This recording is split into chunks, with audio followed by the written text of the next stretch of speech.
Qu'est-ce qui vous rend heureux? Votre famille ou vos proches? L'argent ou simplement la paix de l'esprit?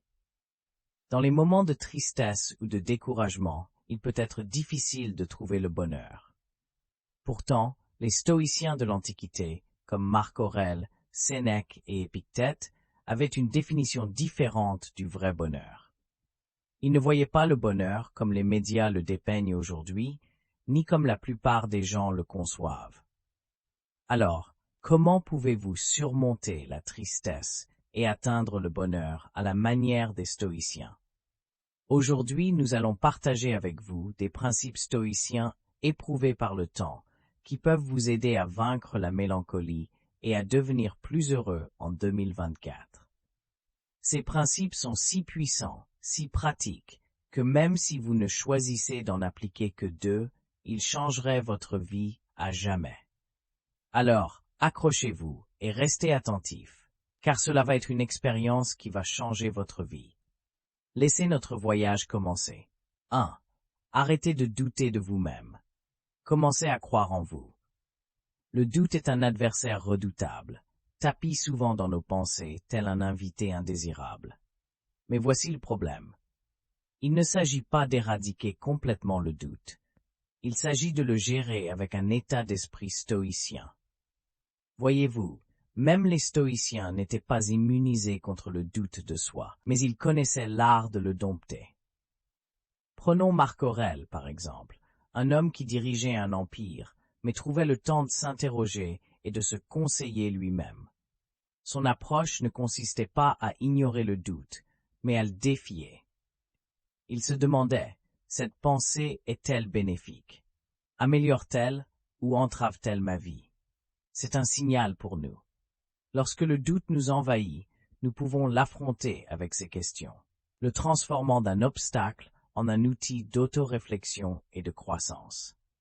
C'est amusant, en un sens, comme nous avons souvent tendance à amplifier nos doutes, alors que les solutions sont plus simples qu'il n'y paraît. Marc Aurèle a dit « Notre vie est ce que notre pensée en fait ». Ces mots ne sont pas seulement poétiques, ce sont une maxime pratique. Imaginez ceci. Vous êtes sur le point de commencer un nouveau projet ou d'adopter un nouveau passe-temps. Le doute murmure « Tu n'y arriveras pas ». C'est là que vous retournez la situation. Reconnaissez le doute, puis opposez-lui des preuves de vos succès passés, aussi petits soient-ils. Ce simple acte de confiance en soi peut être le premier pas vers un vous plus heureux. Rappelez-vous, le bonheur ne vient pas de l'absence de doute, mais de votre capacité à croire en vous, en dépit de cela. 2. Prenez le temps de réfléchir sur votre vie. Vous êtes-vous déjà arrêté dans votre marathon Netflix pour vous demander « Est-ce ça, la vie ?» Soyons honnêtes. Réfléchir sur sa vie ne signifie pas gravir une montagne pour méditer. C'est prendre un instant, peut-être en sirotant votre café du matin, pour vous poser des questions existentielles. Vous pouvez vous demander « Qu'est-ce qui me fait me lever chaque matin ?» ou « Pourquoi est-ce que j'agis de telle façon ?» Imaginez maintenant votre vie comme un film.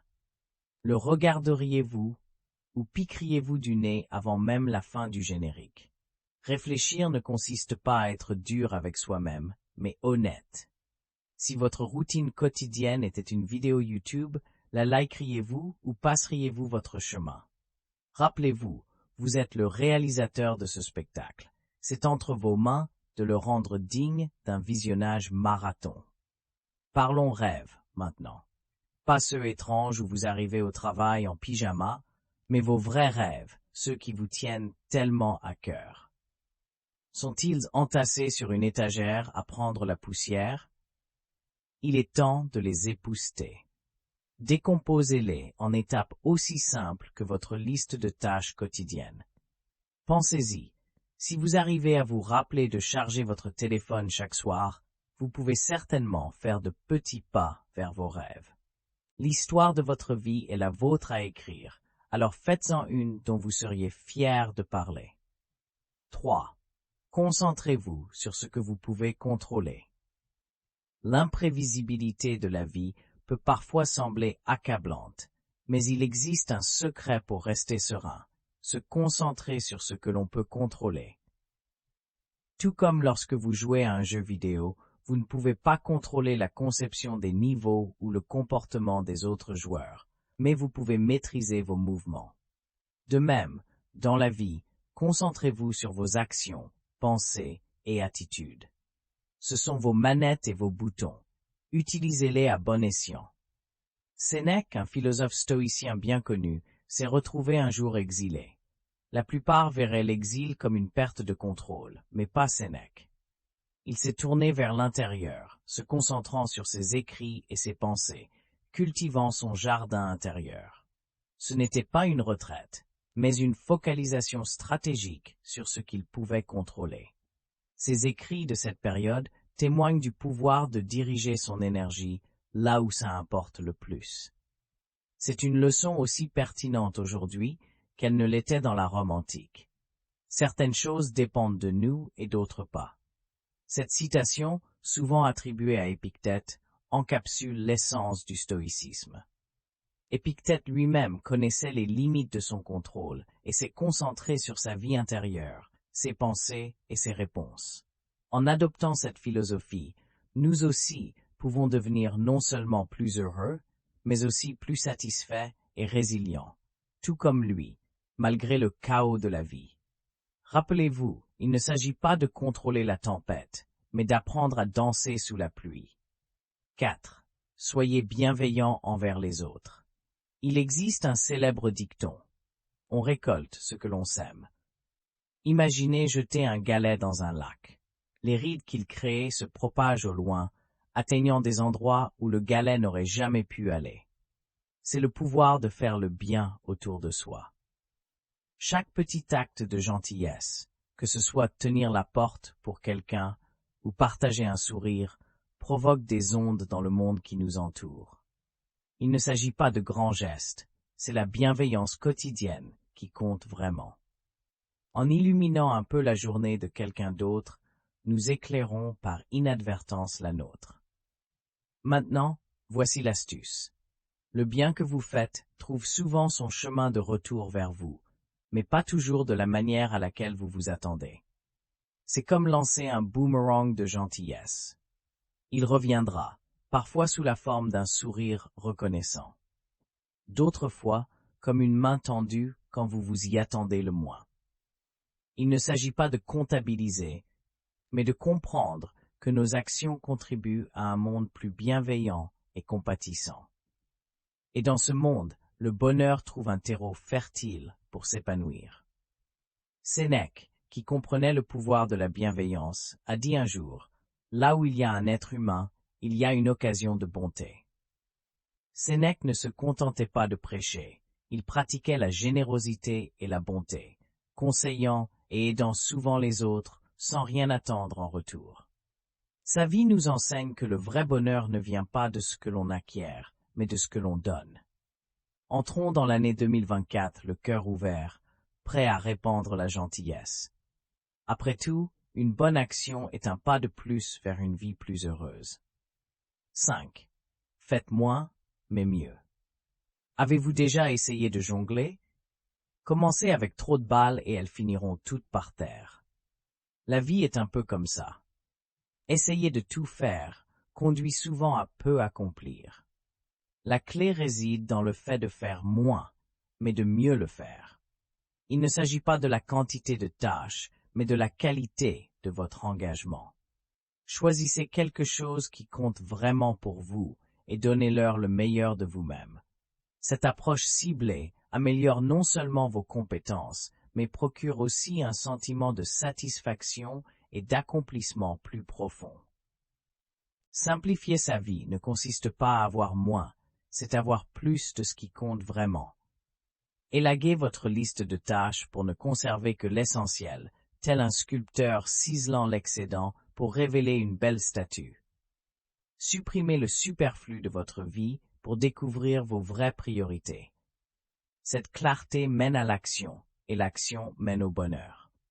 En vous concentrant sur moins de choses, vous pouvez canaliser votre énergie plus efficacement et donner à chaque effort sa pleine mesure. Marc Aurèle disait un jour, « Concentre-toi chaque minute comme un Romain à faire ce qui est devant toi, avec sérieux, précision et authenticité, avec tendresse, volonté et justice. » Il n'était pas seulement le dirigeant d'un empire, mais aussi le maître de son temps et de sa concentration. Il hiérarchisait, réfléchissait et agissait avec intention. Dans notre quête de bonheur, souvenons-nous de sa sagesse. En nous concentrant à faire moins, mais à le faire mieux, nous nous ouvrons à un monde d'excellence et de satisfaction. Rétrécissons donc notre champ de vision pour élargir notre impact. 6. Soyez reconnaissant. Prenons un instant pour réfléchir à la gratitude. Vous savez, c'est comme trouver un billet de 5 € dans une vieille veste. Il a toujours été là, mais le moment où vous le trouvez, votre journée s'illumine un peu. C'est l'effet de la gratitude sur la vie. C'est apprécier les petites choses. Une tasse de café bien chaud, un message d'un ami, le coucher de soleil. Lorsque vous commencez à remarquer ces moments et à leur être reconnaissant, la vie devient soudainement plus riche. Il ne s'agit pas d'attendre que de grandes choses arrivent, mais de trouver la joie dans l'ordinaire. Alors, comment faire de la gratitude une habitude? C'est en fait simple. Vous pourriez tenir un journal de gratitude. Chaque soir, notez quelque chose pour lequel vous avez été reconnaissant ce jour-là. Cela peut être un simple moment de tranquillité ou l'atteinte d'un objectif personnel important. Cette pratique recentre votre attention de ce qui manque à ce qui est présent dans votre vie. Et croyez-moi, plus vous cherchez des choses pour lesquelles être reconnaissant, plus vous en trouvez. Épictète disait un jour, « Celui-là est sage qui ne s'attriste pas des choses qu'il n'a pas, mais se réjouit de celles qu'il a. » Cet homme trouvait la richesse dans sa vie simple et modeste, en se concentrant sur ce qu'il avait, pas sur ce qui lui manquait. Son message pour nous en 2024 est d'adopter la gratitude. En reconnaissant et chérissant l'abondance dans nos vies, nous ouvrons les portes du bonheur et de la satisfaction. Il est important de garder à l'esprit que ce n'est pas le bonheur qui amène la gratitude, mais la gratitude qui amène le bonheur. 7. Arrêtez de rechercher l'approbation des autres. La quête de l'approbation extérieure. C'est comme poursuivre une ombre qui nous échappe toujours. Le stoïcisme, une philosophie ancienne étonnamment pertinente de nos jours, nous enseigne une puissante leçon à ce sujet. D'abord, soyons honnêtes. Tout le monde, à un moment donné, recherche les compliments des autres. Mais voici le piège. Le stoïcisme nous pousse à renverser la perspective. Il s'agit de trouver la validation en soi et non à l'extérieur. Imaginez votre estime de soi comme une forteresse. Pourquoi laisser quelqu'un d'autre en détenir les clés? Passons maintenant aux aspects pratiques. Comment arrêter réellement cette quête d'approbation? Commencez par reconnaître vos propres réussites, aussi petites soient-elles. Avez-vous fait votre lit ce matin? C'est une victoire. Prenez le temps d'apprécier ces petits accomplissements. Ils s'additionnent, croyez-moi. C'est comme développer un muscle mental, où vous êtes à la fois l'entraîneur et le supporter. Et quand vous ressentez l'envie de pêcher des compliments ou des likes sur les réseaux sociaux, faites une pause. Demandez-vous, est-ce que je fais cela pour moi? Voici un petit secret stoïcien. Votre opinion est la seule qui importe vraiment. Essayez chaque jour de faire quelque chose qui vous rende fier. Non pas pour les applaudissements, mais pour votre propre sentiment d'accomplissement. Il s'agit de reprogrammer notre cerveau pour chercher la validation intérieure plutôt qu'extérieure. Voyez cela comme un désencombrement mental. Moins d'attention portée à l'opinion des autres, plus d'espace pour votre propre croissance. Il ne s'agit pas de devenir indifférent aux autres, mais d'être fidèle à soi-même. Ce changement de mentalité est non seulement libérateur, mais aussi valorisant. 8. Mettez-vous au défi. Imaginez que vous escaladez une montagne. C'est raide, difficile, et par moments vous vous demandez pourquoi vous avez commencé. Mais voilà, chaque pas vers le sommet vous rend plus fort, plus résilient. Le stoïcisme, une philosophie aussi ancienne que les collines et aussi vivifiante qu'un lever de soleil, nous dit que l'épanouissement véritable vient de surmonter les défis, non de les éviter. Alors en 2024, transformons notre routine en notre Everest personnel. Maintenant, vous vous dites sûrement, plus facile à dire qu'à faire, non? Eh bien, le stoïcisme ne consiste pas à se transformer du jour au lendemain, mais à opérer de petits changements réguliers. Commencez par vous fixer un objectif qui repousse vos limites, tout en restant réalisable. Ça peut être d'apprendre une nouvelle compétence, d'améliorer votre condition physique, ou même juste de lire un livre par mois. L'essentiel n'est pas l'objectif en soi, mais la croissance qui vient de tendre vers celui-ci. Chaque petite victoire est un pas vers le sommet de votre montagne. N'oubliez pas qu'escalader une montagne n'est pas un voyage en solitaire. Partagez vos défis et vos succès avec les autres. Le stoïcisme nous enseigne le pouvoir de la communauté et du soutien mutuel. En partageant votre parcours, vous gagnez non seulement des alliés, mais inspirez aussi les autres à entamer leur propre ascension. Alors, à l'aube de 2024, mettons-nous au défi, soutenons-nous les uns les autres et apprécions la vue depuis nos sommets personnels. Bonne escalade. 9. Riez plus. Rire plus n'est pas qu'une suggestion enjouée. C'est un pilier d'une vie épanouie, faisant écho à la sagesse des stoïciens antiques. Prenons Chrysippe, philosophe stoïcien, qui serait mort de rire selon la légende. Bien que cet exemple soit extrême, il souligne une vérité profonde. Le rire est une affaire sérieuse. C'est un outil qui allège nos fardeaux et apporte de la perspective à nos défis. Imaginez juste, l'espace d'un instant, l'absurdité des petits drames de la vie vus à travers le prisme de l'humour. Votre café se renverse, et au lieu de la frustration, il y a un gloussement face au timing fantasque de l'univers. C'est le stoïcisme en action, nous rappelant que tout ne mérite pas un froncement de sourcils. Alors, comment intégrer plus de rire dans le casse-tête de la vie moderne? C'est plus simple que vous ne le pensez. Commencez par chercher le côté léger des situations quotidiennes. Embouteillage, c'est l'occasion d'écouter votre podcast comique préféré. Dure journée au travail? Échangez des anecdotes avec des amis sur qui a eu la rencontre la plus bizarre. Il ne s'agit pas d'ignorer les complexités de la vie, mais de choisir une perspective joyeuse. C'est une approche stoïcienne, pragmatique. Contrôlez ce que vous pouvez, votre point de vue et vos réactions, et lâchez prise sur ce que vous ne pouvez pas maîtriser. Le rire est une mélodie partagée. Il nous connecte, rendant notre voyage collectif un peu plus lumineux. Alors, la prochaine fois que quelque chose vous amuse, partagez-le. Soyez cette personne qui apporte un sourire aux autres. Votre rire devient une ride à la surface de l'eau, touchant des vies de façon que vous ne verrez peut-être jamais. C'est l'essence du stoïcisme. Trouver l'harmonie en soi et la répandre à l'extérieur. Il ne s'agit pas seulement de supporter la vie stoïquement, mais de l'embrasser avec joie. Allez-y, riez un peu plus. Ce n'est pas seulement bon pour l'âme, c'est la sagesse faisant écho à travers les âges. Aime ton destin. Aimer son destin. Cela semble être un sacré défi, pas vrai? Pourtant, c'est ici que la sagesse antique du stoïcisme croise notre monde trépidant et féru de technologie. Le stoïcisme ne consiste pas à réprimer ses émotions ou à endurer la douleur avec un air impassible. Il s'agit d'accueillir ce que la vie vous envoie avec un état d'esprit positif. Voyez cela comme surfer sur des vagues. Il y en aura de grandes et de petites, mais c'est votre habileté à les chevaucher qui compte, pas leur taille. Alors, comment aimer son destin dans un monde où votre destin peut aller d'un Uber manqué à un email crucial qui disparaît dans les abysses du web? Commencez par changer votre état d'esprit.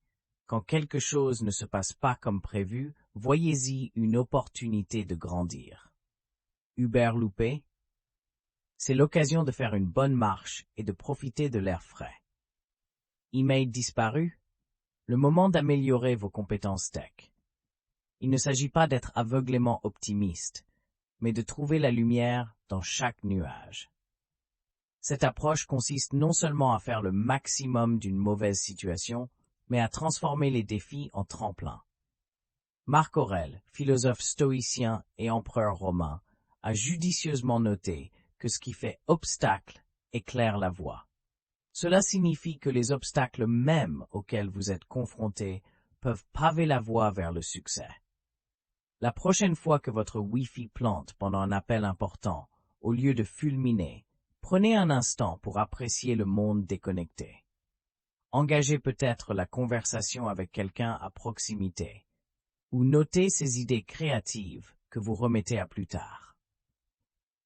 Essentiellement, aimer son destin consiste à embrasser la nature imprévisible de la vie avec souplesse et grâce. C'est choisir de danser sous la pluie plutôt que d'attendre que l'orage passe.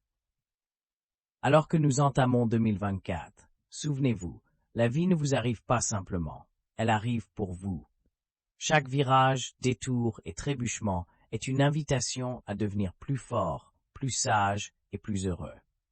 Alors, surfez sur ces vagues avec le sourire et observez comment votre monde se transforme. Alors que nous concluons ce voyage à travers les principes du stoïcisme et notre quête d'un bonheur accru en 2024, rappelons-nous que le pouvoir de façonner votre bonheur réside en vous. Comme les stoïciens anciens l'enseignaient, concentrez-vous sur ce qui dépend de vous, lâchez prise sur le reste et embrassez le présent. La vie regorge de rebondissements inattendus, mais avec un état d'esprit stoïcien, vous êtes équipé pour les naviguer avec calme et sagesse. Si vous avez trouvé de la valeur dans nos discussions, n'hésitez pas à aimer, vous abonner pour plus de réflexions et à activer la cloche de notification pour rester informé. Chaque pas que vous faites pour comprendre le stoïcisme vous rapproche d'une vie plus sereine et épanouie.